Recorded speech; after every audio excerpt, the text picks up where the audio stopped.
Good morning. સંકલ્પ એજ્યુકેશનની અંદર આપ સૌનું હાર્દિક સ્વાગત છે.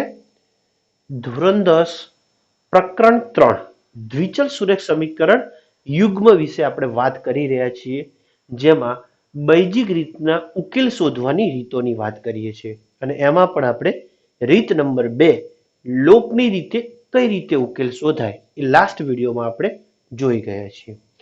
આ વિડીયોની અંદર આપણે કોયડાનો ઉપયોગ એટલે કે કોયડા પરથી આપણે ઉકેલ શોધવાના છે. એટલે કોયડાના પ્રશ્ન તમને આપ્યા હશે, ફૂટ પ્રશ્ન આપ્યા છે, એનો તમારે ઉકેલ શોધવાનો છે લોકની રીતથી. એ આપણે અગાઉ કરી ચૂક્યા છીએ. જેમ આદેશની રીતથી ઉકેલ શોધતા હતા એવી રીતે અહીંયા લોકની રીતથી શોધવાનો છે. બાકી કોઈ ફરક નથી. પહેલા બે સમીકરણ બનાવવાના છે, સમીકરણ બન્યા પછી એને લોકની રીતે ઉકેલ શોધવાનો છે. તો ચલો શરૂ કરીશું આપણે આ વિડીયો.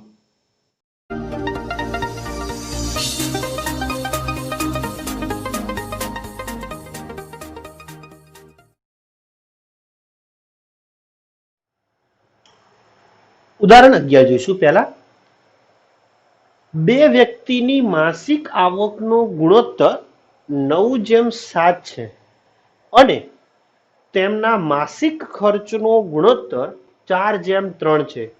જો દરેક વ્યક્તિ માસિક રૂપિયા 2000 ની બચત કરે તો આવક શોધો. શું કહેવા માંગે છે? તો બે વ્યક્તિઓ છે, એ એમનો ગુણોત્તર એટલે કોના કોના ગુણોત્તર આપ્યા છે? તો પેલા માસિક આવક એટલે એનો પગાર કેટલો છે એ પગારનો ગુણોત્તર આપ્યો છે 9:7 છે. એટલે એનો રેશિયો આપ્યો છે વધારો પગારનો જે થાય છે દર મહિને એ 9:7 ના પ્રમાણમાં. એટલે એક વ્યક્તિનો 9 હોય તો બીજી વ્યક્તિ 7 છે અને એમનો ગુણોત્તર ખર્ચનો ગુણોત્તર 4:3 છે. ખર્ચનો ગુણોત્તર કેટલો છે? 4:3 છે. તો વ્યક્તિ માસિક બચત 2000 રૂપિયા કરે છે.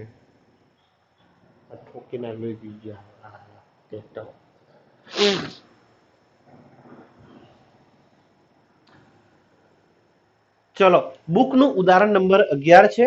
સૌ પ્રથમ આપણે એ ઉદાહરણથી શરૂ કરીશું. રકમ શું કહેવા માંગે છે એ જોઈશું. પહેલા બે વ્યક્તિની માસિક આવકનો ગુણોત્તર 9:7 છે અને તેમનો માસિક ખર્ચનો ગુણોત્તર 4:3 છે. બંને વ્યક્તિ 2000 રૂપિયા બચત કરે તો એમની માસિક આવક કેટલી હશે એ શોધો. એક વિચારવાનું શું કહેવા માંગે છે સમજાવશું. બે વ્યક્તિઓ છે, બે ભાઈબંધો કે ગમે તે બે વ્યક્તિઓ, એમની ઇન્કમ પહેલું આવકનો ગુણોત્તર છે એટલે એકનો પગાર 9000 હોય તો બીજાનો 7000 છે. પહેલી વ્યક્તિ છે એનો પગાર 9 એટલે કે 9000 હોય તો બીજીનો 7000 છે.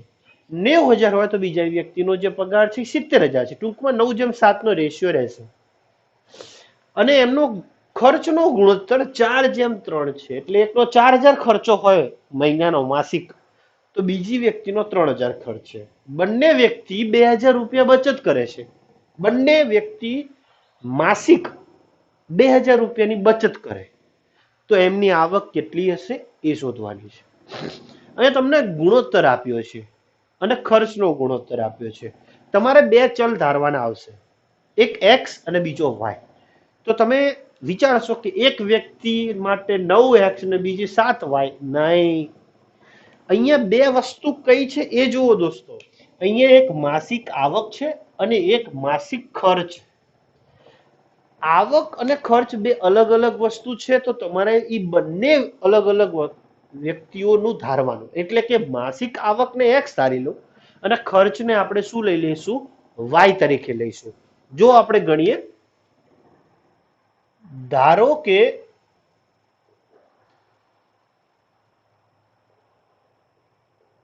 વ્યક્તિની માસિક આવક 9 જેમ છે એટલે 9x અને 7x છે.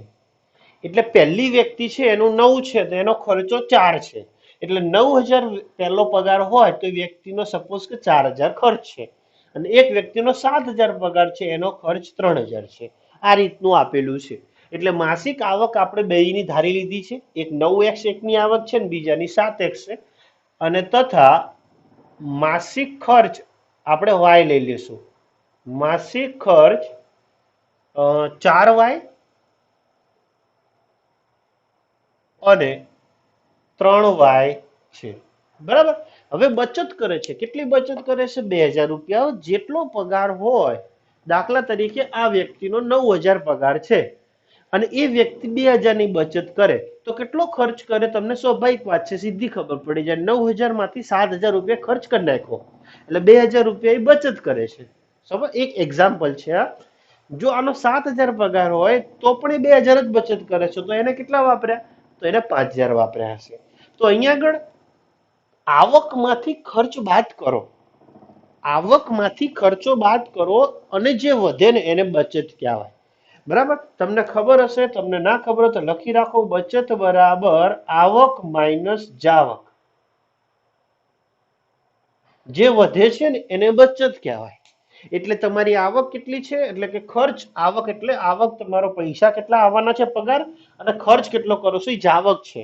એ બેની જે બાદબાકી આવશે, જે વધે છે ને એ તમારી બચત થશે. બરાબર. અહીંયા આગળ ચલો પ્રથમ શરત મુજબ પ્રથમ વ્યક્તિ માટે એમ લખો. ચલો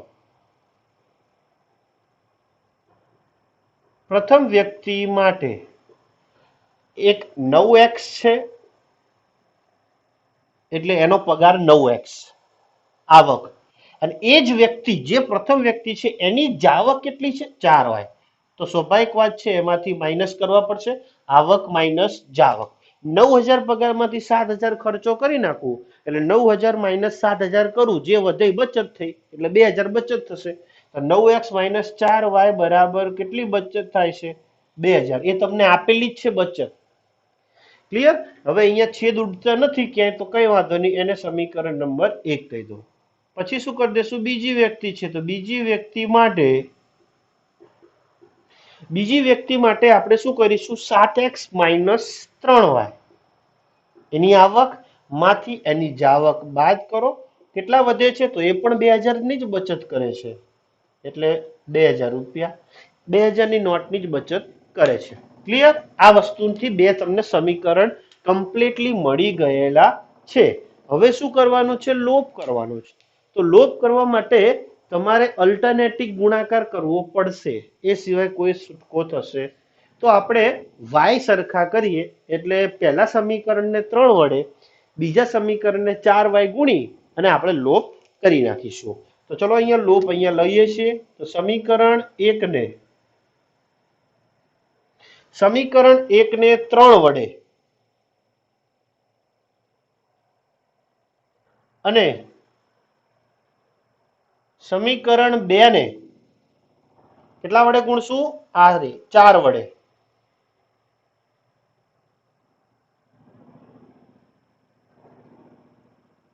લોપ લેતા. ક્લિયર? એઝ ઇટ ઇઝ જે પ્રમાણે આપણે લોપની રીતે કઈ રીતે ઉકેલ શોધાય એ શીખી ગયા છીએ, એ જ રીતે આપણે ઉકેલ શોધવાનો છે. ચલો પહેલા સમીકરણને 3 વડે બધાને ગુણી દઉં તો 9 ગુણ્યા 3 એટલે 27x વધશે, ઓછા 4 તારી 12y. 2000 ગુણ્યા 3 એટલે 6000. નેક્સ્ટ સમીકરણ 2 ને 4 વડે 7 4 28x થશે. અહીંયા 4 વડે ગુણી દઉં એટલે 4 તારી માઇનસ 12y થશે. અને અહીંયા 4 વડે ગુણવું એટલે 4 દુ 8000 થશે. આ બે સરખા છે. 12y પણ એમને ચિહ્ન પણ સરખા છે એટલે ચિહ્ન ઓપોઝિટ કરવા પડશે. માઇનસ નું પ્લસ કરું છું. આ પ્લસ છે તો એનું માઇનસ થશે, આ પ્લસ છે તો એનું માઇનસ થશે. આ ઉડી ગયા. 28 માંથી 27 કાઢીશું એટલે માઇનસ x વધશે અને 8000 માંથી 6000 કાઢીએ એટલે માઇનસ 2000 વધશે. એટલે x બે બાજુથી માઇનસ નીકાળી દો એટલે x બરાબર કેટલા આવ્યા છે દોસ્તો? 2000. આ x આવ્યો છે 2000. x ની કિંમત તમે 1 અને 2 માં ગમે તેમાં મૂકી શકો છો. ઈચ્છા થાય ને આપણે આની અંદર મૂકીએ અથવા આની અંદર મૂકીએ. ચલો 2 માં મૂકીએ. 2000 ને 2 માં મૂકતા ચલો 2000 આની અંદર મૂકું એટલે 7 દુ કેટલા થશે દોસ્તો? 14000. એટલે જો અહીંયા હું ડાયરેક્ટ ગણતરી કરી દઉં છું પછી ડાયરેક્ટ લખી દઉં છું. 7 x ની જગ્યાએ કેટલા લખવાના છે? તો 2000 મૂકી દઈશું. ઓછા 3y બરાબર 2000. બરાબર, તો 7 દૂ થશે 14,000 અને આ 2000 આ બાજુ લઈ નાખીશ એટલે માઇનસ થઈ જશે, પેલા 3y પેલી બાજુ જશે, માઇનસ છે પેલી બાજુ. 14 માંથી 2 કાઢી નાખશું એટલે 12,000 વધશે અને ભાગ્યા કેટલા કરી દઈશ 3. 12,000 ભાગ્યા 3 કરું એટલે y બરાબર કેટલા દોસ્તો આવે છે 4,000 આવશે. એટલે અહીંયા હું ડાયરેક્ટ લખી દઉં છું y બરાબર 4,000. બરાબર, સમીકરણ x ની બે ની અંદર તમે x ની કિંમત 4,000 મૂકું છું, સોરી 2,000 મૂકું છું એટલે y મને કેટલો મળે છે 4,000. આ મેં રફલી કામ કરી દીધેલું છે, તમે સાથે લખી શકો છો, કોઈ પ્રોબ્લેમ નથી. બરાબર, તમે જાતે ગણી લેખો. અહીંયા મેં સમજાવી દીધું છે, જગ્યા નથી એટલે મેં ડાયરેક્ટ લખી દીધું છે. આ x ની કિંમત મળી છે, y ની કિંમત મળી છે. હવે બાકી રહ્યું શું? તમારે તો x અને y ક્યાં શોધવાનો? તો આવક શોધવાની છે. તો આવક કેટલી છે 9x ને 7x. તો y શોધવાની જરૂર પણ નથી દોસ્તો. જો કેમ? કારણ કે તમને માત્ર આવક જ કીધી છે અને આવક તમે કઈ ધારી છે? તો x વાળી. જાવક y વાળી છે એટલે ખર્ચ તો શોધવાનો જ નથી. હા, મેં દાખલો પૂરો ગણ્યો છે, કદાચ તમને ખર્ચ પૂછે તો તમારે ગણવો પડે એટલે આપણે પૂરો જ ગણીશું. બરાબર, એની આવક કેટલી થાય? તો 9 ગુણ્યા x, x ની સાથે ગુણી દેશું તો નીચે જવાબ લખીશું આપણે. હા, બંને વ્યક્તિની આવક 9x એટલે 9 દુ 18,000 અને 7x એટલે 7 દુ 14,000 હશે. આ આવકની વાત છે. તમને એમ કે જાવક એટલે કે ખર્ચ કેટલો થશે? તો તમારે 4 બંનેને ગુણાવાના છે, 4y અને 3y. બરાબર, એ બે વ્યક્તિ. તમે અહીંયા શું કરો છો? માત્ર આવક જ ગણવાની છે એટલે એકની 9x ને બીજી 7x છે એટલે 9x ની જગ્યાએ 2,000 એટલે 9 દુ 18,000 અને બીજી વ્યક્તિની 7x એટલે 7 દુ 14,000. ક્લિયર? ઉદાહરણ નંબર 11 છે, લખી લો, સમજી લો.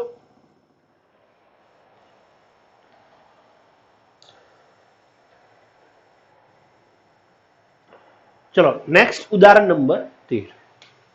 ઉદાહરણ 13 છે એ મોસ્ટ આઈએમપી ઉદાહરણ છે. ધોરણ 10 ની અંદર ચેપ્ટર 3 અને ચેપ્ટર 4 એ બંને માટે આ દાખલો બંને ચેપ્ટરમાં આવે છે. દાખલો સારો પણ છે અને આવા ઘણા બધા દાખલાઓ આવે છે. એટલે આ ઘણો સારો દાખલો છે કારણ કે આ એક દાખલો આ એક જ રીતના 3 થી 4 દાખલાઓ તમારા ચેપ્ટર 3 માં પણ છે અને ચેપ્ટર નંબર 4 માં પણ છે. એટલે વ્યવસ્થિત રીતે સમજીશું આપણે. જુઓ, 2 અંકોની એક સંખ્યા છે. સમજો પ્રશ્ન, 2 સંખ્યા નથી, 2 અંકોની એક સંખ્યા છે. આગળ દાખલા આવા આવી ગયા છે કે 2 સંખ્યાઓ હોય તો એ આખી સંખ્યા છે. અહીંયા સંખ્યાની અંદર રહેલા અંકો એટલે કેવા? એકમ, દશક, 100 એવા બધા અંકોની વાત છે. એટલે 2 અંકોની સંખ્યા, તો 2 અંકોની સંખ્યાની શરૂઆત આપણે બધા જાણીએ છીએ કે 10 થી લઈ 99 સુધી હશે. 10 ની આગળ છે એ 1 ડિજિટ હોય એટલે એક અંકની હોય છે અને 99 પછીથી 3 ડિજિટની સંખ્યાઓ થઈ જાય છે એટલે કે 3 અંકોની હોય છે. 10 થી 99 સુધીની જે સંખ્યાઓ છે એ તમામ સંખ્યાઓ કેવી છે? 2 અંકોની. 2 અંકોની સંખ્યા એટલે આમાંથી એક હશે, એ સંખ્યા પોતે અને તે સંખ્યાના અંકોની અદલા બદલી કરીએ. હવે શું કહેવા માંગે છે? જે સંખ્યા હોય, સપોઝ કે એક્ઝામ્પલ તરીકે 23 લઈએ, આ 2 અંકોની સંખ્યા છે. હવે શું કર્યું? એ સંખ્યાના અંકોની અદલા બદલી કરી નાખો એટલે એકમનો અંક જે હોય દશક કરો અને દશક જે હોય એ એકમ કરો. એટલે આ 2 અંકો અદલા બદલી કરી નાખો. આવું એ જે સંખ્યા મળે છે, સંખ્યાની અદલા બદલી કરતા મળતી સંખ્યાનો એટલે આ સંખ્યા જે આગળની છે મૂળ સંખ્યા અને જે અદલા બદલી કરેલી છે એ બંને સંખ્યાનો સરવાળો કેટલો થાય છે? 66. જો અહીંયા આનો સરવાળો કેટલો થાય છે? 55. ક્લિયર? આવી સંખ્યા તો તમને એક મગજમાં પ્રશ્ન ચોખ્ખો દેખાઈ જ આવે કે ભાઈ આ બેનો સરવાળો 55 થાય તો 66 કોનો થાય? તો સ્વાભાવિક વાત છે, સીધું જોઈએ 24 અને 42 66. એટલે સ્વાભાવિક વાત છે કે આ બે સંખ્યા હશે. ના, એવું કોને કીધું? 51 થાય, 66 થાય છે. એટલે એવી સંખ્યા, એટલે આવા જેનો સરવાળો 66 થાય એટલે પહેલી શરતો તમને ક્યાંક ક્યાંક આવી સંખ્યાઓ બધી મળી રહેશે. હવે અને એ બેનો તફાવત પણ બે જ હોય. તફાવત બોલે તો બાદબાકી. એટલે એ બંને અંકો એકમ અને દશકના અંકોની બાદબાકી છે ને, બે હોય. તો હવે તમને સ્વાભાવિક વાત ખબર પડે કે 24 અને 42 એ બંને સંખ્યાઓ છે. તો તે સંખ્યા શોધો. અને આગળ હજુ પ્રશ્ન છે, ઉદાહરણ 13 માં જુઓ તો આવી કેટલી સંખ્યાઓ છે? તો બે જ હોય, કે જેની તફાવત બે હોય, બાદબાકી બે આવતી હોય અને સરવાળો એ બંને સંખ્યાનો 66 થાય. બરાબર? ચલો, સમજ પડી ગઈ આખી રકમમાં શું કહેવા માંગુ છું? હવે આપણે દાખલાની શરૂઆત કરીએ. શોધવાનું શું કીધું છે? તે સંખ્યા શોધો. સંખ્યા કેવી રીતે બને? અહીંયા જુઓ, અંકોની વાત કરી છે, બે અંકોની સંખ્યા છે અને તમારે એ સંખ્યા શોધવાની, એટલે કે 42 છે, 24 છે, 51 છે કે 23 છે. તો પહેલા આપણે આખી સંખ્યા તો ધારી નહીં શકાય, કારણ કે આપણે બે ચલ ધારવાના છે. એટલે આપણે શું કરીશું? સંખ્યાની અંદર રહેલા અંકોને ધારવાના. એટલે એકમ અને દશકના અંકો ધારીશું. બરાબર? ચલો શરૂ કરીશું. આપણે ધારવાનું કઈ રીતે? જો, જ્યારે પણ આવો પ્રશ્ન પૂછાય, વિદ્યાર્થી મિત્રો, જ્યારે બી આવો પ્રશ્ન પૂછાય કે બે અંકોની સંખ્યા અને એ સંખ્યાના અંકોની અદલા બદલી, આખા પ્રશ્નમાં વાંચી લેવાનું કે બે અંકોની એક સંખ્યાની વાત હોય અને અંકોની અદલા બદલીની વાત હોય, એટલે તમારે આટલી વસ્તુ તો તૈયાર જ રાખવાની. કયું? ધારો કે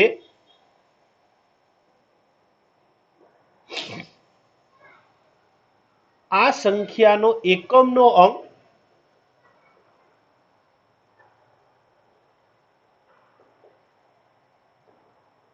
x અને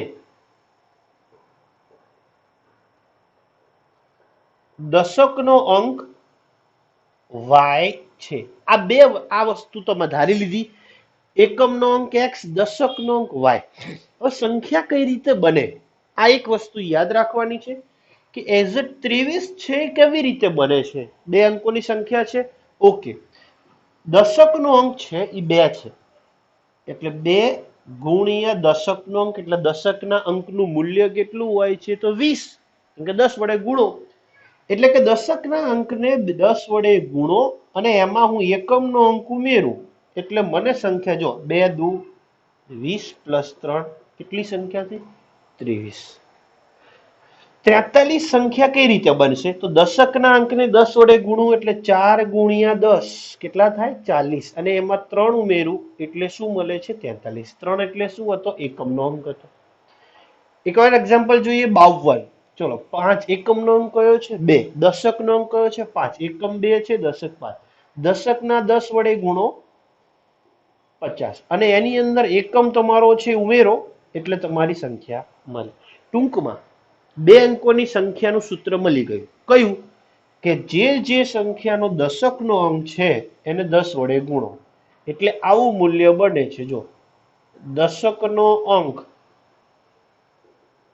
ગુણ્યા 10 વત્તા એકમનો અંક, આ તમારી સંખ્યા બની ગઈ છે જે તમારે શોધવાની હતી.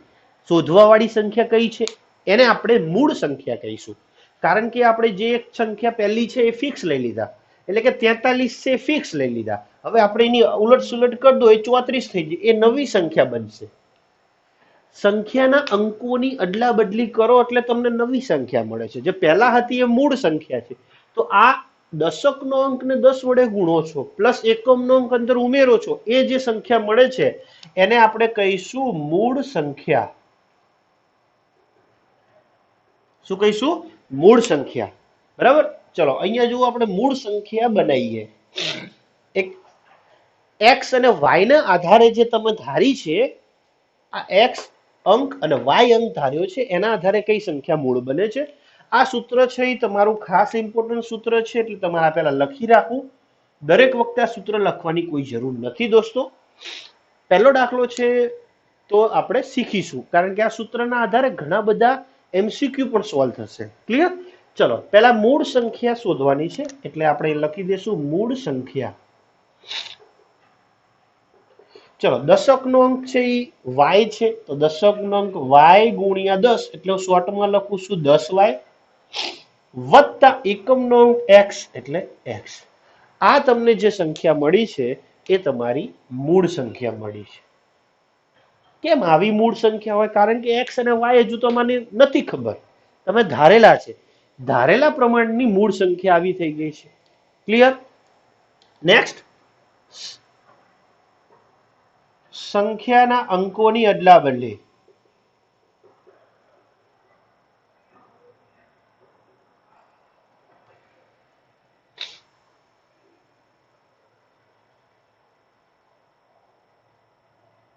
ચલો સંખ્યાના અંકોની અદલા બદલી કરી દો, એક્સચેન્જ. એકમ જે અંક હતો તમને ખબર છે દશકનો અંક y છે, એકમનો અંક x છે, તો હવે જે સંખ્યા મળે છે ને એને આપણે શું કહીશું? નવી સંખ્યા. તો x અને y ચેન્જ કરી દો, બાકી બધું એઝ ઇટ ઇઝ છે. બરાબર? એટલે 10 x અહીંયા આવશે, y ત્યાં જશે, 10 ત્યાં ત્યાં જ રાખવાના. આવી રીતે ચેન્જ કરવાનું નથી દોસ્તો કે 10y આગળ પાછળ લઈ જજો, હતું ને એને જ થાય. તમારે x અને y ની પોઝિશન બદલવાની. 10 ને અડવાનું નથી, પ્લસ ને નથી અડવાનું. x અહીંયા ગયો, y ત્યાં ગયો, એટલે 10x વત્તા શું થશે? y. આ તમારી નવી સંખ્યા મળી છે. જે સંખ્યાના અંકોની અદલા બદલી કરો છો ત્યારે જે સંખ્યા મળી છે એ છે. જ્યારે પણ પ્રશ્ન આવો પૂછાય, બે અંકોની એક સંખ્યા છે, સંખ્યાના અંકોની અદલા બદલી કરો, ત્યારે આવો પ્રશ્ન હોય ત્યારે તમારે આટલી વસ્તુ તો બેશક લખી જ દેવાની. કઈ કઈ? એકમનો અંક x, દશકનો અંક y, મૂળ સંખ્યા આ લખવાની જરૂર નથી સૂત્ર, ડાયરેક્ટ મૂળ સંખ્યા બનાવી દઈશું 10y વત્તા x, દશકના અંકને 10 વડે ગુણો વત્તા એકમ ઉમેરો, એટલે આ તમને મૂળ સંખ્યા મળી ગઈ છે. નવી સંખ્યા એટલે અદલા બદલી કરેલી સંખ્યા. જો અહીંયા હશે જ પ્રશ્ન અદલા બદલી કરતા, અદલા બદલી કરી નાખો, સંખ્યાના અંકોની અદલા બદલી કરતા મળતી નવી સંખ્યા બરાબર 10x વત્તા y, x અને y છે. આટલી વસ્તુ તમારે ઘેરથી લઈને જ જવાની છે એક્ઝામમાં લખવા. ક્લિયર? આપણે આટલી વસ્તુ લખી, પ્રશ્નમાં જોયું જ નથી આપણે શું છે શું નથી. આપણે એટલું જ જોયું બે અંકોની સંખ્યા છે, અંકોની અદલા બદલી કરવાની વાત કરેલી છે. Okay done. તો x ધારી લીધો, y ધારી લીધો, એક મૂળ સંખ્યા લઈ લીધી, નવી સંખ્યા બનાવી નાખી. હવે પ્રશ્ન વાંચવાનો, બે અંકોની મૂળ સંખ્યા એટલે આ સંખ્યા છે મૂળ સંખ્યા, અને તે સંખ્યાના અંકોની અદલા બદલી કરતા મળતી સંખ્યા એટલે આ સંખ્યા. આ બંને સંખ્યા, આ મૂળ સંખ્યા, અદલા બદલી કરીને જે સંખ્યા નવી મળે છે આ સંખ્યા, આ બંનેનો સરવાળો તમને અહીંયા આપેલો છે. કેટલો છે? 66. તો હવે લખવાનું છે આપણે પ્રથમ શરત મુજબ.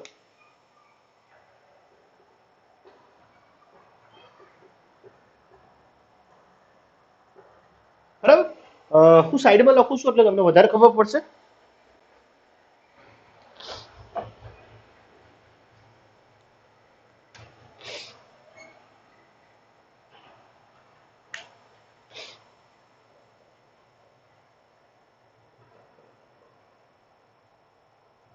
ચલો પ્રથમ શરત એટલે સરવાળો બેનો કીધો છે કેટલો છે? 66 છે. તો પેલા મૂળ સંખ્યા વત્તા, વિસ્તારપૂર્વક જ લખીશું, મૂળ સંખ્યા વત્તા નવી સંખ્યા બંનેનો સરવાળો આપ્યો છે 66. મૂળ સંખ્યા લખી દો 10y વત્તા x, નવી સંખ્યા લખી દો 10x વત્તા y. કૌંસ લખવા હોય તો લખી શકો છો, પણ કૌંસની કોઈ જરૂર નથી. આમ લખવા હોય તો લખી શકો છો, પણ કોઈ જરૂર નથી. બાદબાકી હોય તો પણ કોઈ જરૂર નથી. આગળ સંખ્યા ગુણાયેલી હોય કૌંસની આગળ તો તમારે કૌંસ કરવા પડે. હવે જો સજાતીય પદોના સરવાળા કરો એટલે y ના સરવાળા, 10y વત્તા y એટલે થશે 11y, બધું પ્લસ જ છે એટલે સરવાળો જ કરવાનો છે. 10x વત્તા x એટલે 11x બરાબર 66. હવે 11 કોમન કાઢી અને 66 ને 11 વડે ભાગી દઈએ એટલે 6 વધે છે, એટલે હું બધાને 11 વડે જ ભાગી દઈશ. અને x ને આગળ લખું છું એટલે આવું લખીશ, જો x વત્તા y 11 6 66, સમીકરણ 1 અહીંયા તૈયાર થઈ ગયું છે. સમીકરણ તમારું મળી ગયું છે. હવે બીજું સમીકરણ બીજી શરત મુજબ મેળવીએ. ચલો બીજી શરત શું કહેવા માંગે છે? બીજી શરત જોઈ લો કે બંને સંખ્યાના અંકોનો તફાવત 2 છે. તફાવત કેટલો છે? 2. તફાવત એટલે બાદબાકી, એટલે બે સંખ્યાના અંકોની બાદબાકી. હવે x ઓછા y હોઈ શકે અને y ઓછા x પણ હોઈ શકે. તમને એવું નથી કીધું કે x મોટો છે. આપણે એવું કે ધારી નથી એકમનો અંક મોટો છે, દશકનો અંક નાનો છે. તમને તફાવત 2 આપ્યો છે એટલે ધન તફાવત કહેવાય. જો માઇનસ આપ્યું હોય, બંને પોઝિશન બને ને કે +2 છે તો +2 માં x એ મોટો હોઈ શકે. સમજણ નહીં પડે? સમજાવું છું. 12 - 10 કરીશ તો 2 આવશે. ક્લિયર? 10 - 12 કરીશ તો -2 આવશે. એનો મતલબ કે x મોટો છે કે y મોટો છે એ હજુ આપણને ખબર નથી, પણ આપણે y એ મોટો હોય અને x પણ મોટો હોય, એકમનો દશકનો અંક તો આડાવડી છે, એવું કોઈ પરફેક્ટલી થાય નહીં, પણ આપણે સીધું સિમ્પલ લઈ જ લેવાનું છે, કોઈ ટેન્શન વગર. 2 ની બાદબાકી x ઓછા y બરાબર 2. ત્રીજું સમીકરણ બનાવવું બની શકે, અથવા y ઓછા x બરાબર 2, પણ આપણે એવું નથી લખવું. જવા દો, આપણે ખાલી એક સંખ્યા આ બીજું સમીકરણ બનાવી દીધું છે. બરાબર? બંને સમીકરણો અહીંયા બની ગયા છે. ક્લિયર? સમજ પડી ગઈ છે વ્યવસ્થિત રીતે કઈ રીતે સમીકરણો બંને બન્યા છે. હવે બંનેનો લોપ કરવાનો છે. લોપ કરી દઈએ. આવડે પણ છે લોપ કરતા. એક કામ કરીએ, પહેલા આખું વ્યવસ્થિત રીતે ફરીથી સમજી લઈએ અને પછી તમે જાતે લોપ કરી દેજો. જો બે અંકોની સંખ્યા અને અંકોની અદલા બદલી કરતા મળતી નવી સંખ્યા, આવો પ્રશ્ન હોય એટલે મેં તમને પહેલા જ કીધું કે એક સંખ્યાના એકમનો અંક, તમારે સંખ્યા શોધવાની. સંખ્યા એટલે અંકો શોધવા પડશે પહેલા. અંકો મળે એકમ ને દશક ને, પછી એને જોઈન્ટ કરો તો સંખ્યા મળશે. એટલે પહેલા શું કરીશું? એકમનો અંક x, દશકનો અંક y લઈ લીધો. એકમ અને દશકનો અંક લીધા પછી મૂળ સંખ્યા તમારે બનાવવાની છે. બરાબર? આ બેનની સંખ્યાના આધારે મૂળ સંખ્યા કઈ બને? તો દશકના અંકને 10 વડે ગુણો અને એમાં એકમનો અંક ઉમેરો, એટલે 10y વત્તા x. ક્લિયર? એટલે મૂળ સંખ્યા બની જશે. હાસ્યાની અંદર તમે આ સૂત્ર લખી રાખજો એટલે તમને વધારે ખબર પડે, કારણ કે MCQ માં આ સૂત્ર ઘણી બધી વખત આવે છે. સંખ્યાના અંકોની અદલા બદલી કરો એટલે x y ચેન્જ કરતો. પછી તો પ્રથમ શરત છે. પ્રથમ શરત કઈ છે? મૂળ સંખ્યા અને જે અદલા બદલી કરેલી છે એ બંને સંખ્યાનો સરવાળો 66. એટલે મૂળ સંખ્યા આ રહી, અદલા બદલી કરેલી સંખ્યા, બંનેનો સરવાળો 66. સમીકરણ લઈ લીધું છે. સજાતીય પદોનો સરવાળો કર્યો, 11 વડે બધાને ભાગી દીધા. પહેલું સમીકરણ. બીજું સમીકરણ એવું છે કે તફાવત 2 છે, બાદબાકી 2 છે, એટલે x ઓછા y બરાબર 2. સમીકરણ 2 બની ગયું છે કમ્પ્લીટ. સમજ પડી ગઈ છે? લખી લો. હવે આપણે લોપ કરીશું. પહેલા આટલું લખી લો, પછી તમે સ્ટોપ કરી જાતે લોપ લો અને પછી હું લોપ લો એ જુઓ સાચું છે કે ખોટું છે. ક્લિયર? લખી લો. ઓકે, હવે આપણે લોપ લઈશું. દાખલો અધૂરો છે, સ્ટાર્ટ કરીશું આગળ. બે સમીકરણ આ રીતે હતા, x + y = 6 અને x ઓછા y બરાબર 2. સમીકરણની અંદર કોઈ ચેન્જીસ હતું નહીં, કારણ કે જો y એક જ છે, સહગુણક સરખા જ છે, સહગુણક બંનેના. x ના પણ સરખા જ છે. ડાયરેક્ટ સીધું જ લોપ થઈ જાય છે. આરામથી દાખલો પતી જશે. ચિહ્ન પણ બદલાયેલા છે એટલે ચિહ્ન બદલવાની પણ જરૂર નથી. એટલે હવે અહીંયા ડાયરેક્ટ જ આપણે કરી દઈશું. y કેન્સલ થઈ ગયા છે એટલે x વત્તા x એટલે કેટલા થશે દોસ્તો? 2x થશે. 6 + 2 એટલે 8 થશે. હવે શું કરીશું? 2 છેદમાં જશે એટલે x બરાબર 8 ભાગ્યા 2. 2 4 8 થઈ જશે એટલે ડાયરેક્ટ અહીંયા લખી દઉં છું 4. x બરાબર 4 ને સમીકરણ કોઈ પણમાં મૂકી શકો છો. આ પહેલું સમીકરણ, આ બીજું છે, જેમાં ઈચ્છા થાય એમાં મૂકો. આપણે એકમાં મૂકીશું એટલે લખી દઉં x બરાબર 4 ને 1 માં મૂકતા. ચલો અહીંયા 4 મૂકીશ પ્લસ y બરાબર 6. 4 પેલી બાજુ જશે, y બરાબર 6 - 4 થશે એટલે કેટલા આવી ગયા? 2. તમારે x અને y નતો શોધવાનો, તમારે શોધવાનું શું હતું? તો આપણે પહેલા ઉપર ધાર્યું હતું તે સંખ્યા શોધો. એટલે સંખ્યા શોધવાની છે. x અને y શું છે તો ઉપર લખેલું છે, તમે જુઓ. પહેલું દાખલાની શરૂઆતમાં ધારો કે એકમનો અંક, તો એકમનો અંક કયો થયો? 4. અહીંયા લખવાનું છે આપણે આ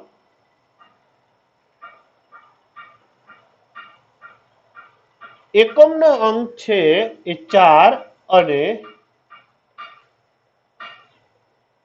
દશકનો અંક 2 છે. ક્લિયર? એકમનો અંક 4, દશકનો અંક y. તો મૂળ સંખ્યા તમારે શોધવાની છે. તો મૂળ સંખ્યા શું સૂત્ર હતું આપણે યાદ કરો? મૂળ સંખ્યા જે બોક્સ બનાવ્યું હતું એમાં શું હતું? તો 10y, દશકના અંકને 10 વડે ગુણ્યા, અંદર એકમનો અંક ઉમેર્યો છો. 10 દશકનો અંક છે એ 2 છે એટલે 2, y ની જગ્યાએ 2 આવ્યો ને. x ની કિંમત x ની જગ્યાએ મૂકીએ 4. 10 દુ 20 વત્તા 4 એટલે કેટલા થઈ ગયા? 24. આ એક સંખ્યા મળી. આવી કેટલી સંખ્યા મળે એવો પ્રશ્ન છે. આ એક સંખ્યા બની ગઈ અને નવી સંખ્યા લઈ લો.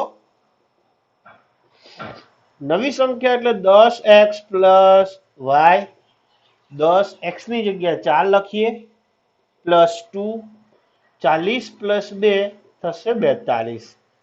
તો આ તમારો જવાબ થઈ ગયો. આમ આવી આ જવાબ લખી દેવાનું છેલ્લે. આમ આવી બે સંખ્યા 24 અને 42 મળે. આ તમારો આન્સર થઈ ગયો છે. બરાબર? આ બે સંખ્યા એવી છે કે જેનો સરવાળો 66 થાય અને બંને સંખ્યાના અંકો ની બાદબાકી છે એ 2 હોય છે. ક્લિયર? લખી લો. હવે દાખલો આપણો કમ્પ્લીટ પૂર્ણ થયો છે. લખી લો. ઓકે, નેક્સ્ટ દાખલો આપણો છે સ્વાધ્યાયનો 3.4 નો પ્રશ્ન નંબર 3, બીજાનો ત્રીજો. ઉદાહરણ 13 જેવો દાખલો છે. સેમ એવો જ દાખલો આ રહ્યો છે એટલે આપણે પહેલા આ દાખલો જોઈશું, બાકીના દાખલા પછી જોઈશું. ક્લિયર? ચલો, રકમમાં જુઓ શું કહેવા માંગે છે. બે અંકોની એક સંખ્યાના અંકોનો સરવાળો 9 છે. સમજો શું શબ્દ છે? અંકોનો સરવાળો. સંખ્યાના અંકોનો સરવાળો 9 છે. આગળના દાખલામાં તે બંને સંખ્યાનો સરવાળો 66 આપ્યો હતો. અહીંયા 9 છે અંકોનો સરવાળો, એટલે એકમ અને દશકના અંકોનો સરવાળો 9 છે. એટલે તમે સ્વાભાવિક વાત છે સમીકરણ બની ગયું. x વત્તા y બરાબર 9. એકમનો અંક 10, અરે એકમનો અંક x, દશકનો અંક y. x વત્તા y બરાબર 9. સમીકરણ 1 બની ગયું છે. એકદમ ઈઝી છે, વેરી ગુડ. પણ સમીકરણ 2 બનાવવા માટે તમારે મૂળ સંખ્યા જોશે, નવી સંખ્યા જોશે. બરાબર? એટલે પહેલા આપણે એકમનો અંક તે સંખ્યા શોધવાની છે. એટલે સંખ્યાનો એકમનો અને દશકનો અંક ધારી લેશું આગળના દાખલાની જેમ જ. તો પહેલા આપણે સ્ટાર્ટ કરીશું. ધારો કે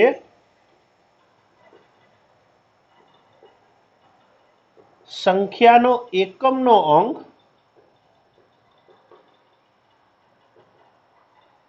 x અને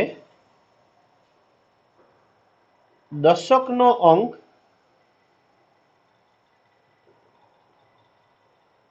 y છે. ક્લિયર? હવે તમારે એક મૂળ સંખ્યા બનાવવાની. તો મૂળ સંખ્યા જે આપણે બનાવી હતી એ જ રીતે દશકના અંકને 10 વડે ગુણો એટલે 10y અને એમાં એકમનો અંક ઉમેરી દઈશું. 10y વત્તા x.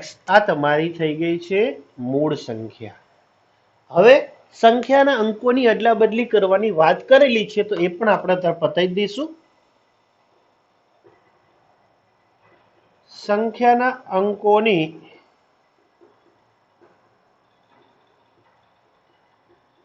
અદલા બદલી કરતા. આ પ્રશ્ન તમે પછી છે બીજી શરત માટેનો છે.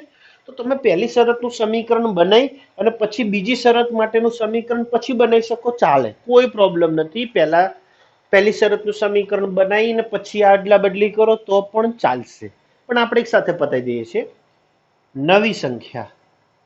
આ બધી વસ્તુ આપણે ઘરથી લઈને જ જઈએ છીએ એટલે સાથે લખી જ દેવાનું. અંકોની અદલા બદલી કરી નાખશું એટલે 10x વત્તા શું થઈ જશે? y. આ તમારી થઈ ગઈ છે નવી સંખ્યા. હવે પ્રથમ શરત જોઈ લો. તો પ્રથમ શરત આટલે પૂરી થઈ જાય છે. એટલે બે અંકોની સંખ્યાના અંકોનો સરવાળો 9 છે. એટલે અહીંયા લખી દઈશું ડાયરેક્ટ જ. પ્રથમ શરત અનુસાર અથવા મુજબ બંને બંને અંકોનો સરવાળો કેટલો છે? 9.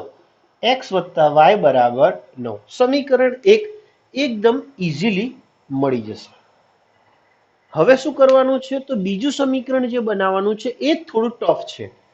એટલે આપણે બીજી શરત મુજબ જોઈશું સંખ્યાના 9 ગણા. કઈ સંખ્યાના 9 ગણા? તો પ્રશ્ન જ્યાંથી સ્ટાર્ટ થાય છે તે જ, એટલે કે મૂળ સંખ્યાના 9 ગણા કરતા. મૂળ સંખ્યાના 9 ગણા કરતા જે જવાબ મળે છે, એટલે દાખલા તરીકે એક સંખ્યા 10 છે મૂળ, એના 9 ગણા કરું એટલે 90 થયા, અને એ સંખ્યાનો જે જવાબ મળ્યો છે કયો? 90 એની વાત છે. એટલે જો સંખ્યાના 9 ગણા એટલે મૂળ સંખ્યા જે છે એના 9 ગણા કરતા જે જવાબ મળે છે, એટલે કે મળતી સંખ્યા એ જે સંખ્યા છે એ અંકોની અદલા બદલી. કોને અંકોની અદલા બદલી? તો મૂળ સંખ્યાના અંકોની અદલા બદલી કરવાની. મૂળ સંખ્યાના અંકોની અદલા બદલી કરતા મળતી સંખ્યા કરતા 2 ગણી છે. થોડું ઓકવર્ડ છે, હવે સમજાવું છું કે મૂળ સંખ્યા છે એના 9 ગણા કરવાના, એટલે જે જવાબ મળે છે એનો જવાબ કેવો હોય છે? તો આ જ સંખ્યાના અદલા બદલી કરી નાખવું, ઉલટ સુલટ, અને એના 2 ગણા કરું, એના 2 ગણા કરું ત્યારે એ જે 9 ગણા વાળો જવાબ તમને મળે છે. સમજાય છે શું કહેવા માંગુ છું? સમજાવજો. એક એક્ઝામ્પલ લઈને તમને સમજાવું એટલે વધારે ખબર પડશે. એક સંખ્યા લઈએ 3, એના 9 ગણા કરું. ચલો સંખ્યાના 9 ગણા, એક એક્ઝામ્પલ છે, પ્રોપરલી જવાબ નથી, માત્ર એક એક્ઝામ્પલ છે. સંખ્યા છે 3, 9 ગણા કરતા 9 તરી 27 થઈ ગયા. મળતી સંખ્યા એ સંખ્યાના અંકોની અદલા બદલી કરી નાખું. હવે ધારો કે કોઈ બી સંખ્યા છે એની અદલા બદલી કરી નાખું અને એના ડબલ થઈ જાય. બે સંખ્યાના અદલા બદલી કરતા 2 ગણી વધારે બને છે એ સંખ્યા.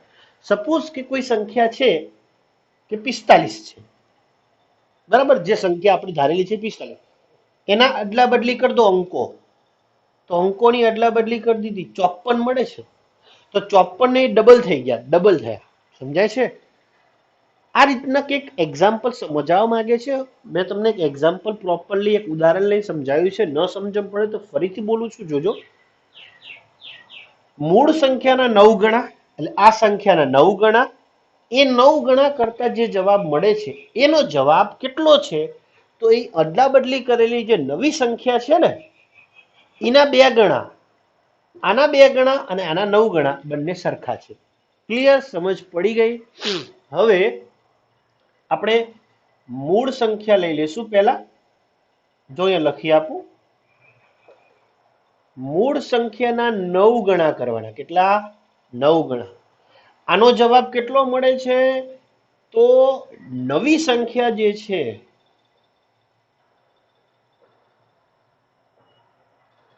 નવી સંખ્યા કરતા આ 9 ગણા છે ને બમણા થાય, ડબલ થઈ જાય. આ પોતે બમણા છે, ડબલ છે, તો બંને સરખા કરવા માટે નવી સંખ્યાને શું કરવા પડશે? બમણા કરવા પડશે. સમજાઈ ગયું છે? હવે 9 મૂળ સંખ્યા કઈ છે? તો 10y + x, અહીંયા લખીશું 10y + x. 2 નવી સંખ્યા કઈ છે? તો 10x + y. ચલો હવે સાદું રૂપ જ આપવાનું છે. 10 × 9 એટલે 90y પ્લસ 9x બરાબર 2 અંદર જશે, 2 દુ 2 × 10 20x પ્લસ 2y. x વાળા સાથે લખી દેશું, y વાળા સાથે લખી દેશું.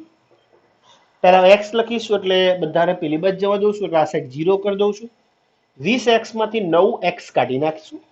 20 માંથી 9 જશે એટલે 11x વધશે દોસ્તો, પ્લસ 90y આ બાજુ જશે એટલે આવું લખું છું, જો ખબર નહીં પડે. પ્લસ 2y છે, માઇનસ 90y થયા. 20x માંથી મેં 9x બાદ કર્યા, એક સ્ટેપ લખી દઉં એટલે વધારે ખબર પડશે, નકર ગૂંચવાઈ જશો તમે. 20x માઇનસ 9x પેલી બાજુ ગયા, પ્લસ 2y અને આ પેલી બાજુ માઇનસ 90y. બેની સજાતીય પદો છે, બાદબાકી થશે. 20 માંથી 9 જશે એટલે 11x, અહીંયા પ્લસ માઇનસ થશે માઇનસ, મોટી સંખ્યાનું ચિહ્ન માઇનસ મૂકી દીધું છે. 90 માંથી 2 કાઢીશું, 90 માંથી 2 કાઢીશું એટલે રહેશે 88y. બરાબર? 11x minus 88y. બંનેમાં 11 11 છે તો બધાને 11 વડે ભાગી દઉં તો 0/11 કરું એટલે 0 રહેશે. x ઓછા 8y સમીકરણ નંબર 2. આ જે મળે છે એ સમીકરણ નંબર 2 છે. ક્લિયર? થોડું ડિફિકલ્ટ સમીકરણ છે સમજવા માટે, સમજી લેશું એટલે તમને અનુકૂળ આવી જશે. હવે નેક્સ્ટ તમને આવડે છે સમીકરણ 1 અને સમીકરણ 2 નો લોપ કરવાનો છે. લોપ કરવા માટે સમીકરણ 1 માં ચલ x નો સહગુણક 1 છે, સમીકરણ 2 માં પણ ચલ x નો સહગુણક 1 જ છે. લોપ કરી દો, ચિહ્ન બદલી નાખો, જવાબ આવી જશે. ક્લિયર? પછી તમને મેં આગળના દાખલામાં જેમ સમજાય લખાયેલું છે એ રીતે મૂળ સંખ્યા શોધી કાઢો. નવી સંખ્યા શોધવાની જરૂર નથી, માત્ર મૂળ સંખ્યા શોધી કાઢીશું. ક્લિયર? લખી લો સમીકરણ 1, સમીકરણ નંબર 2. નેક્સ્ટ દાખલો છે આપણો સ્વાધ્યાય 3.4 નો પ્રશ્ન 2 નો પહેલો દાખલો. અપૂર્ણાંકનો અંશમાં 1 ઉમેરવાનો છે, છેદમાંથી 1 બાદ કરવાનો છે, જવાબ તમને 1 મળે છે. આવો દાખલો ઓલરેડી અગાઉ આદેશની રીતે ઉકેલ શોધવાનો હતો, એની અંદર આ આવી ગયો છે કે અપૂર્ણાંકના અંશમાં 1 ઉમેરો, છેદમાંથી 1 બાદ કરો તો નવો જવાબ તમને 1 મળે છે. આવું મેં જવાબ શબ્દ છે ને જાતે લખેલું છે. બુકમાં જોશો તો તમારે ત્યાં એવું છે કે 1 બાદ કરતા અપૂર્ણાંકનું નવું અતિ સંક્ષિપ્ત સ્વરૂપ 1 બને છે. અતિ સંક્ષિપ્ત એટલે શું? એટલે અંશ અને છેદના જેટલા છેદ ઉડતા હોય ને એટલા ઉડાડી દીધા છે. નાનામાં નાના આંકડા બનીને 1 બન્યો છે, એવું અતિ સંક્ષિપ્ત સ્વરૂપ, નાનામાં નાનું સ્વરૂપ. અને જો માત્ર છેદમાં જ 1 ઉમેરો તો જવાબ 1/2 મળે છે. હવે વિદ્યાર્થી મિત્રો, હું તમને માત્ર સમીકરણ બનાવી આપીશ. લોપની રીત તમને સારી એવી આવડે છે, જાતે દાખલાના જવાબ લાવવા. બરાબર? ચલો, અપૂર્ણાંકનો અંશ x છે, છેદ y છે, તો પહેલા અપૂર્ણાંકનો અંશ ધાર્યો છે x, કારણ કે અપૂર્ણાંક તો તમને આપ્યો છે નથી, શોધવાનો છે. અપૂર્ણાંક એટલે અંશ અને છેદ હોય તો અપૂર્ણાંક થાય, એટલે અંશ તમે ધાર્યો છે, છેદ પણ ધારી લીધો. તો અપૂર્ણાંક કેવો બને? તો અહીંયા લખી દેવો પડશે તમારે અપૂર્ણાંક. જેમ આગળનો દાખલામાં હતું મૂળ સંખ્યા ધારી હતી, એવી રીતે અહીંયા અપૂર્ણાંક પણ ધારવો જ પડે, કારણ કે અપૂર્ણાંક એટલે અપૂર્ણાંક આખો ધારેલો નથી, અપૂર્ણાંકના ટુકડા ધાર્યા છે, અંશ અને છેદ, અને પછી તમે અપૂર્ણાંક બનાવો છો. સેમ ત્યાં આગળના દાખલામાં એવું જ હતું. 2 અંકોની જે સંખ્યા હતી એના ટુકડા ધારી અને સંખ્યા બનાવેલી છે. બરાબર? આવું જ્યારે હોય ત્યારે આવું લખવું પડશે. ટુકડા ધારી બનાવો છો ને એટલે તમારે પ્રોપરલી જે શોધવાનું છે ને એ સંખ્યા પણ લખવી તો પડશે. ચલો, હવે શું કરી દેશું? હવે તો માત્ર તમારે જે છે એ પ્રથમ શરત જોઈ લો, શું કહેવા માંગે છે.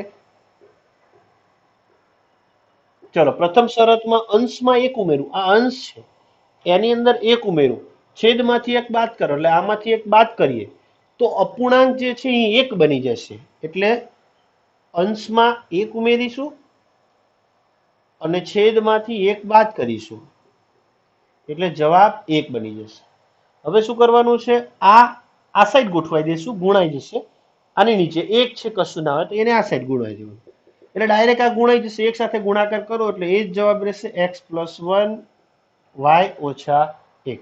નેક્સ્ટ y પ્લસ આ સાઈડ આવશે એટલે માઇનસ થશે, 1 પેલી બાજુ જવા દઉં, x ઓછા y માઇનસ 1 પ્લસ 1 પેલી બાજુ જશે તો માઇનસ થશે, માઇનસ માઇનસ થશે પ્લસ, એટલે 1 + 1 = 2. પણ મોટી સંખ્યાનું ચિહ્ન માઇનસ છે એટલે માઇનસ રહેશે. સમીકરણ 1 ઇક્વેશન તમારી પહેલી આવી ગઈ છે. હવે બીજી શરત શું છે? માત્ર છેદમાં 1 ઉમેરવાનું છે. બીજી શરત મુજબ છેદમાં 1 ઉમેરો, અંશને અડવા નથી, માત્ર છેદમાં જ 2 ઉમેરવાના. x એમના એમ, છેદની અંદર 1 ઉમેરીએ એટલે y + 1 = 1/2. હવે 2 છેદને આ સાઈડ ગુણાઈ દેશું એટલે થશે 2x, આની સાથે ગુણાશે એટલે એમને એમ જ રહેશે, કોઈ ફરક નહીં પડે. y ને આ સાઈડ લઈ નાખીશું એટલે 2x - y = 1. સમીકરણ number 2, equation number 2 is fine, મળી ગઈ છે. હવે 1 અને 2 નો લોપ કરી દેશું. ચલો, 1 અને 2 નો લોપ લેતા અથવા લોપ કરતા x ઓછા y બરાબર -2, અહીં આગળ 2x ઓછા y બરાબર 1. y નો સહગુણક સમાન છે એટલે y ને આપણે ઉડાડી દેશું, પણ એની માટે સમીકરણના y ની અંદર ચિહ્ન અલગ હોવા જોઈએ. અહીંયા બંને માઇનસ છે તો એકને બદલું છું પ્લસ, એકને બદલું તો બધાને બદલવા પડે, પ્લસની જગ્યાએ માઇનસ, પ્લસ માઇનસ થશે, આ ઉડી ગયા.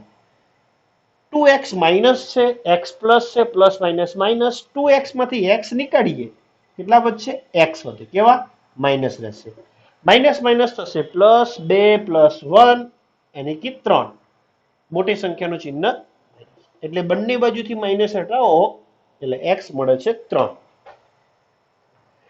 x ની કિંમત 3 છે. કોઈ બી સમીકરણમાં મૂકી શકો છો, 1 અથવા 2. આપણે મૂકી દઈશું 1 માં મૂકીએ. ચલો, x બરાબર 3 ને 1 માં મૂકતા, ચલો મૂકીએ. 3 અહીંયા મૂકી દેશું એટલે 3 ઓછા y, 3 ઓછા y બરાબર -2. -2 એમને એમ રહેશે. હવે -2 આ સાઈડ લઈ નાખીશું એટલે પ્લસ થઈ જશે, y પેલી બાજુ જાય એટલે પ્લસ થઈ જાય. 3 -2 હશે એટલે પ્લસ, એટલે y બરાબર કેટલા થઈ જશે? ડાયરેક્ટ 5 મળી જશે. તમારો જવાબ થઈ ગયો y. x અને y નથી શોધવાનો, શોધવાનો હતો અપૂર્ણાંક. અપૂર્ણાંક તો અહીંયા છે. અપૂર્ણાંક તો આમ, અપૂર્ણાંકનો અંશ 3/5, તો આમ અપૂર્ણાંક શું બને છે? 3/5. આ તમારે ફાઇનલ આન્સર લખેલો હોવો જોઈએ, નહીતર 1 માર્ક્સ કાપી શકે છે. ક્લિયર? ઈઝી છે, લખી લો. આગળ નેક્સ્ટ દાખલો છે આપણો સ્વાધ્યાય 3.4 પ્રશ્ન નંબર 2 નો આઈ થિંક બીજો દાખલો છે. મીના રૂપિયા 2000 ઉપાડવા બેંકમાં ગઈ. મીના 2000 રૂપિયા ઉપાડવા માટે બેંકમાં જાય છે. તેને 50ની અને 100ની જ નોટો જોઈએ છે, એટલે એને કેશિયરને કહે છે કે એને માત્ર 50ની અને 100ની નોટો જ જોઈએ છે. તો મીનાને કુલ 25 નોટો મળી. તો 50ની અને 100ની કેટલી કેટલી નોટો મળી હશે એ આપણે શોધવાનું છે. તો ધારી લેશું શોધવાનું શું છે? 50ની અને 100ની નોટો કેટલી મળી હશે. તો પહેલા સ્ટાર્ટ કરીશું. ધારો કે મીનાને રૂપિયા 50ની એક્સ નોટો અને રૂપિયા 100ની વાય નોટો મળી હશે, આવું આપણે ધારી લીધું છે. હવે સમજવાનું છે અહીંયા આગળ એ વસ્તુ, પહેલું સમીકરણ તમને એકદમ ઇઝીલી મળી જશે. 50ની અને 100ની નોટો જોઈએ છે, ડન. કુલ 25 નોટો મળે છે એટલે 50ની નોટો વત્તા 100ની નોટો, બધી નોટો ભેગી કરીને ગણી લીધી તો ટોટલ નોટની સંખ્યા થશે તમારી કેટલી આપી છે? 25. 25 એટલે પ્રથમ સમીકરણ તમને એકદમ ઇઝીલી મળી જશે. પ્રથમ શરત મુજબ x ની એટલે કે 50ની નોટો પ્લસ y ની નોટો બરાબર કુલ નોટ 25. સમીકરણ 1 મળી ગયું. જે છે એ બીજું સમીકરણ છે. બીજા સમીકરણ માટે જુઓ, 50 રૂપિયાની ને 100ની નોટો બને છે, તો બીજું સમીકરણ ક્યાંથી મળશે? તો રૂપિયા કેટલા ઉપાડવા જાય છે? 2000. તો એ 50ની નોટો અને 100ની નોટોના રૂપિયા બને છે ટોટલ 2000. એટલે આપણે એક ઢગલો છે એમાં 50ની અને 100ની નોટો છે. હવે તમને અલગ કરવાનું કહું, તમને ગણવાનું કહું તો કેટલી નોટો? તમને એમ કીધું કે આની અંદર 2000ની નોટો છે, તો 50ની નોટો કેટલી થઈ? તો તમે અલગ કરશો 50ની નોટો, 100ની નોટો અલગ કરશો તો તમને એ પણ ખબર હોય કે 50ની નોટના કેટલા રૂપિયા થયા અને 100ની નોટના કેટલા રૂપિયા થયા એ ગણવા પડે. સપોઝ હવે ધ્યાન આપો, 50ની એક નોટ હોય તો કેટલા રૂપિયા થાય? 50 રૂપિયા. સમજો. 50ની બે નોટ હોય તો કેટલા રૂપિયા થાય? 100 રૂપિયા. 50ની 3 નોટ હોય તો કેટલા થાય? 150 રૂપિયા થાય. આવી રીતે 50ની એક્સ નોટ હોય તો આ બેનો ગુણાકાર કરો છો એમ આ બેનો ગુણાકાર 50x રૂપિયા થશે. સમજ? પડી 50 ગુણ્યા 3 150 રૂપિયા, 50 ગુણ્યા x, બેનો ગુણાકાર એટલે 50x, કારણ કે એક ચલ છે ને એક અચળ છે એટલે ગુણાકાર ભેગો થઈ જાય. એવી જ રીતે તો 50 રૂપિયાની x નોટોની કિંમત કેટલી થઈ? 50x રૂપિયા. અને 100 ની y નોટોની કિંમત થશે 100y રૂપિયા. અને બંનેનું ટોટલ રૂપિયાનું એટલે કે 50 ની નોટોની સંખ્યા, સપોઝ કે 50 ની જે નોટો છે એ 50 ની નોટો 400 રૂપિયાની છે માની લો, અને જે 100 ની નોટો છે એ 600 રૂપિયાની છે. તો આ બેનું ટોટલ 1000 થાય. સમજ પડી? આ જ વસ્તુ 2000 માં બનાવવાની છે. એટલે 50 ની નોટો 50x રૂપિયા થયા અને 100 ની નોટો 100y રૂપિયા બનશે. અને ટોટલ કેટલા રૂપિયા થશે? તો 2000 રૂપિયા. ચલો સમીકરણ આપણે બીજું બનાવીએ. આપણે બીજી શરત મુજબ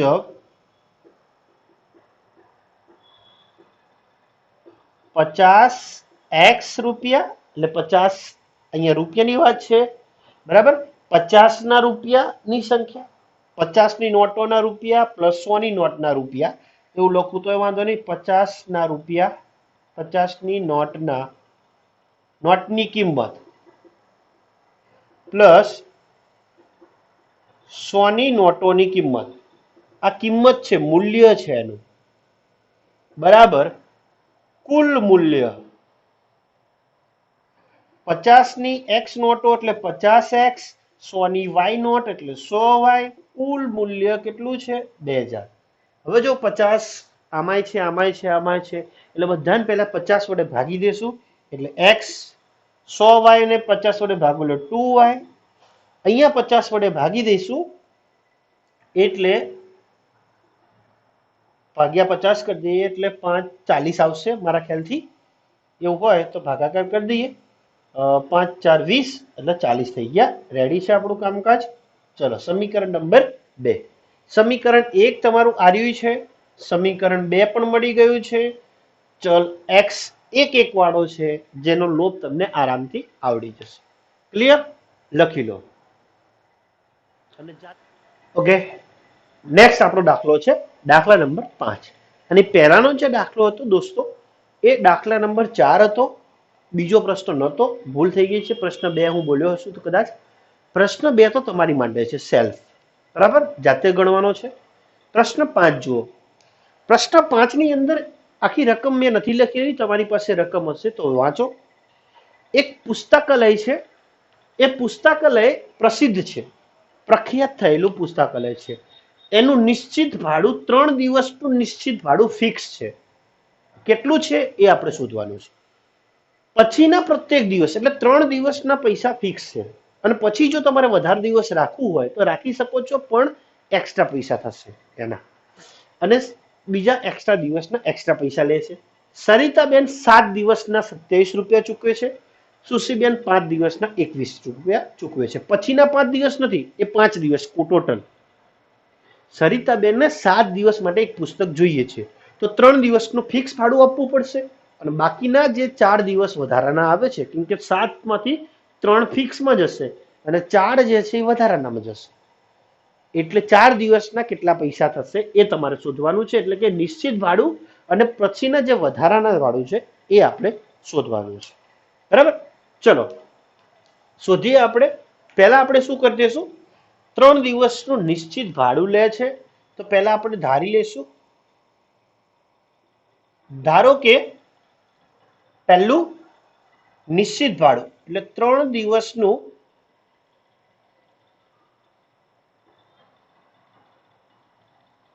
નિશ્ચિત ભાડું x છે, x રૂપિયા છે.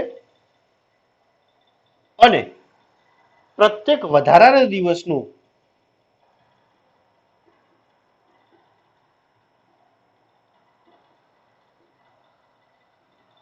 ભાડું y રૂપિયા છે.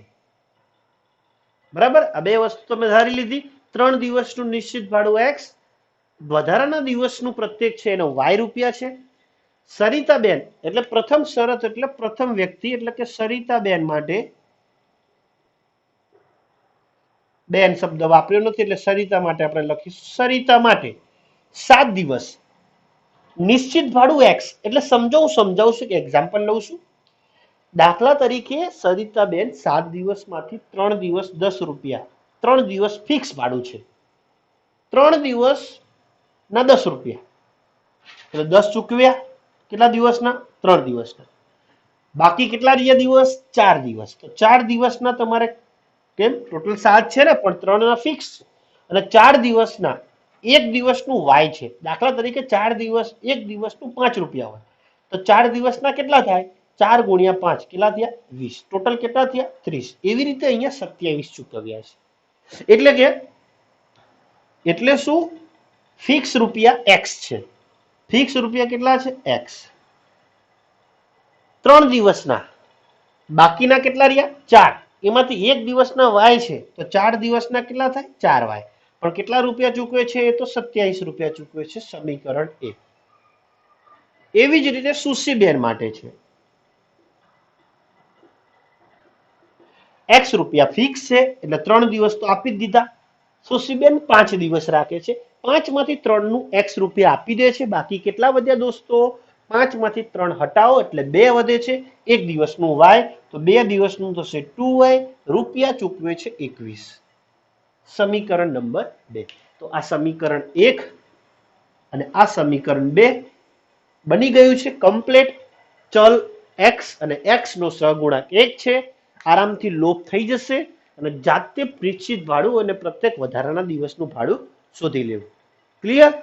તો આજે આપણે અહીંયા આગળ આપણે સ્ટોપ રાખીશું અને હોમવર્કમાં તમારે આવે છે આ સ્વાધ્યાયનો પ્રશ્ન નંબર 2 નો બીજો પ્રશ્ન. પ્રશ્ન 2 નો બીજો દાખલો જે છે એ આપણે બાકી છે. સુશી અને નૂરી અને સોનુ એ દાખલો છે. નૂરી અને સોનુની ઉંમરનો દાખલો છે એ તમારે હોમવર્કનો છે, લખી લેજો. અને બાકીના બે જે દાખલાઓ છે એ તમારે પૂર્ણ કરવાના રહેશે. ક્લિયર? નેક્સ્ટ વિડીયોમાં આપણે જોઈશું આ ચોકડી ગુણાકારની રીત. ક્લિયર? લખી લો.